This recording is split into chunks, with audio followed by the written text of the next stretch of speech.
From Gertrud. I was now over 20 years old.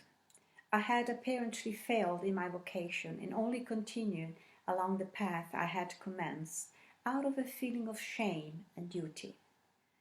I did not know anything more about music, only about finger exercises, difficult tasks, contradictions in the study of harmony, and tedious piano lessons from a sarcastic teacher who only saw a waste of time in all my efforts.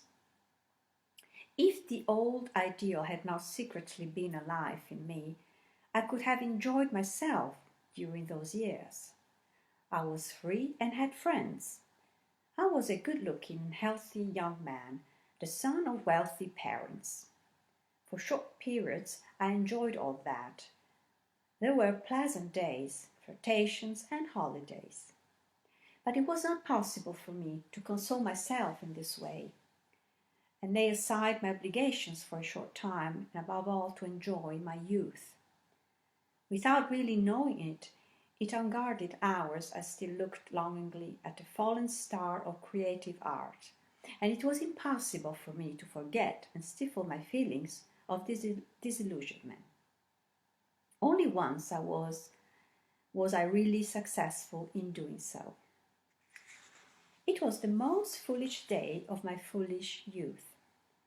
I was then pursuing a girl student studying under the famous singing teacher H.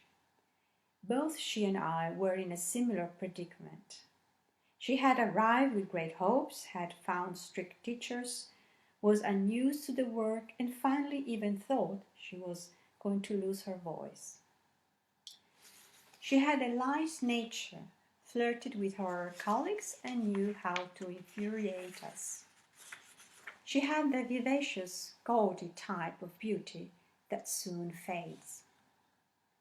This pretty girl, called Lydie, continually captivated me with her ingenious coquetry whenever I saw her.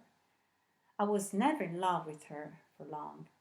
Often I completely forgot her, but whenever I was with her, my infatuation for her returned. She played with me as she did with others, enticing me and enjoying her power, but she was only indulging in the sensual curiosity of her youth. She was very pretty, but only when she spoke and moved, when she laughed with her deep, warm voice, when she danced, or was amused at the jealousy of her admirers. Whenever I returned home from a party where I had seen her, I used to laugh at myself and realize that it was impossible for a person of my nature to be seriously in love with this pleasant, light-hearted girl. Sometimes, however, with a gesture or a friendly whispered word, she was so successful in exciting me that for half the night I would loiter with ardent feelings near the house where she lived. I was then going through a phase of wildness and half-enforced bravado. After days of depression and dullness, my youth demanded stormy emotions and excitement, and I went with some other companions of my own age in search of diversion. We passed for jolly, unruly, even dangerous rioters, which was untrue of me, and we enjoyed a doubtful but pleasant heroic reputation with Lydie and her small circle. How many of these urges could be attributed to genuine youthfulness, and how many were a desire for forgetfulness, I cannot now decide, for I have long ago completely outgrown those phases and all extreme youthfulness.